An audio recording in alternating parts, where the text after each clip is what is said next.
നിങ്ങളുടെ വീടുകൾ കമനീയമാക്കുന്നതിന് ഇന്റീരിയർ വർക്കിനുള്ള glass, plywood, wood and door, lock, hardware items എന്നിങ്ങനെയുള്ള ഉൽപ്പന്നങ്ങൾ മിതമായ നിരക്കിൽ മേപ്പാടം എളനാട് റോഡിൽ പ്രവർത്തിക്കുന്ന Ethan glass and plywoods. Chelakkara Thendankavu Bhagavathi ക്ഷേത്രത്തിൽ ക്ഷേത്ര പുനരുദ്ധാരണ യജ്ഞത്തിന്റെ നോട്ടീസ് പ്രകാശന ചടങ്ങ് നടന്നു. ചേലക്കര തെണ്ടങ്കാവ് ഭഗവതി ക്ഷേത്രത്തിലെ ക്ഷേത്ര പുനരുദ്ധാരണ യജ്ഞത്തിന്റെ നോട്ടീസ് പ്രകാശന കർമ്മം നടന്നു. ക്ഷേത്രാങ്കണത്തിൽ ക്ഷേത്രം പ്രസിഡന്റ് രവീന്ദ്രൻ വില്ലേടത്ത് മുഖ്യ രക്ഷാധികാരി വേലുക്കുട്ടി നായർക്ക് കൈമാറിക്കൊണ്ട് നോട്ടീസ് പ്രകാശന കർമ്മം നിർവഹിച്ചു.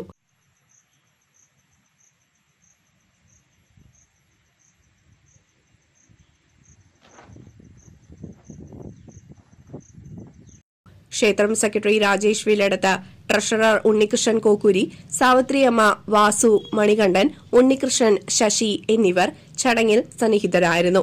ചേലക്കര തെണ്ടൻകാവ് ഭഗവതി ക്ഷേത്രത്തിൽ പുനരുദ്ധാരണ യജ്ഞത്തിന് തുടക്കം കുറിച്ചുകൊണ്ടുള്ള നോട്ടീസ് പ്രകാശനമാണ് ഇപ്പോൾ നടന്നിട്ടുള്ളത്. നമ്മുടെ ഈ ക്ഷേത്രത്തിൽ 2007 കാലഘട്ടങ്ങളിലാണ് ക്ഷേത്രത്തിൻ്റെ പുനരുദ്ധാരണം നടത്തുകയും പ്രതിഷ്ഠ നടത്തുകയും ചെയ്തിട്ടുള്ളത്. അതിനുശേഷം ഇതുവരെ നമുക്ക് ക്ഷേത്രത്തിൻ്റെ പണികളൊന്നും പൂർത്തീകരിക്കാൻ കഴിഞ്ഞിട്ടില്ല. അപ്പോൾ അതുകൊണ്ട് ക്ഷേത്ര സംരക്ഷണ സമിതിയുടെ നേതൃത്വത്തിൽ നമ്മളിവിടെ പുനരുദ്ധാരണത്തിന് തുടക്കം കുറിച്ചിരിക്കുകയാണ്. എല്ലാ ഭക്തജനങ്ങളും അവർക്ക് കഴിയാവുന്ന തരത്തിലുള്ള കാര്യങ്ങൾ ചെയ്ത് ക്ഷേത്രത്തിൻ്റെ ഈ പുനരുദ്ധാരണ യജ്ഞം ഗംഭീരമാക്കണമെന്ന് ആദ്യമേ അഭ്യർത്ഥിക്കുകയാണ്. അതുപോലെ തന്നെ നമ്മൾ 3 ഘട്ടമായിട്ടാണ് പുനരുദ്ധാരണ പ്രവർത്തനങ്ങൾ നടത്താൻ തീരുമാനിച്ചിട്ടുള്ളത്. ആദ്യഘട്ടം എന്ന നിലയിൽ ബോർവെല്ല്, അതിലെ മോട്ടോർ സംവിധാനങ്ങളും അതിന് ശേഷം ചുറ്റുമതിൽ. നമുക്ക് ക്ഷേത്രത്തിലെ ചുറ്റുമതിലില്ലാത്തത് വളരെ ഏറെ ദോഷകരമായൊരു പ്രവൃത്തിയിലേക്കാണ് നമുക്ക് ക്ഷേത്രത്തിൻ്റെ കാര്യങ്ങൾ കൊണ്ടുപോകുന്നത്. നായ്ക്കൾ അങ്ങനെയുള്ള ഇതൊക്കെ നമുക്ക് വളരെയധികം ശുചി ഇല്ലാത്ത രീതിയിലാണ് അപ്പോൾ ക്ഷേത്രത്തിൻ്റെ ഇപ്പോഴുള്ള നിലനിൽപ്പ്. അപ്പോൾ അതുകൊണ്ട് എത്രയും പെട്ടെന്ന് ചുറ്റുമതിലിൻ്റെ നിർമ്മാണം അതൊക്കെയാണ് ആദ്യഘട്ടത്തിൽ തീരുമാനിച്ചിട്ടുള്ളത്. രണ്ടാം ഘട്ടമായി നമ്മൾക്ക് ക്ഷേത്രത്തിലെ പാരായണം വളരെ ഗംഭീരമായിട്ടാണ് ചൊവ്വ, വെള്ളി ദിവസങ്ങളിലൊക്കെ പാരായണം നടന്നു വരുന്നുണ്ട്.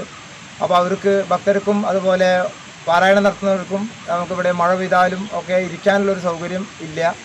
അപ്പോൾ അതിൻ്റെ അടിസ്ഥാനത്തിൽ നമുക്കൊരു മുഖമണ്ഡപം എത്രയും പെട്ടെന്ന് നമുക്ക് പണിത് പൂർത്തീകരിക്കേണ്ടതുണ്ട്. അതുപോലെ തന്നെ ക്ഷേത്രത്തിൻ്റെ ഉള്ളിൽ ഫ്ലോറിങ്, അതാണ് രണ്ടാം ഘട്ടത്തിൽ നമ്മൾ ഉദ്ദേശിക്കുന്നത്. മൂന്നാം ഘട്ടമായിട്ട് നമ്മൾ പൂർത്തീകരിക്കാൻ ഉദ്ദേശിക്കുന്നത് ക്ഷേത്രത്തിൻ്റെ സ്റ്റോർ റൂം, സാധനങ്ങൾ വയ്ക്കുന്നതിനും. ഇപ്പോൾ തിടപ്പള്ളി മാത്രമാണ് ഇപ്പോൾ ക്ഷേത്രത്തിൽ നിലവിലുള്ളത്. അപ്പോൾ സ്റ്റോർ റൂം, അതുപോലെ ഒരു ഓഫീസ് റൂം, ഒരു ടോയ്ലറ്റ് എന്നിവയൊക്കെയാണ് മൂന്നാം ഘട്ടത്തിൽ നമ്മൾ ക്രമീകരിച്ചിരിക്കുന്നത്. അപ്പോൾ അതുകൊണ്ട് തന്നെ ഇന്നു മുതൽ ഞങ്ങൾ ഓരോരോ ഭക്തരെയും നേരിൽ കണ്ട് ഭക്തർക്ക് കഴിയാവുന്നത് ചെയ്ത് ഈ പ്രവർത്തനം വിജയകരമാക്കണമെന്ന് CCV ന്യൂസ്, ചേലക്കര.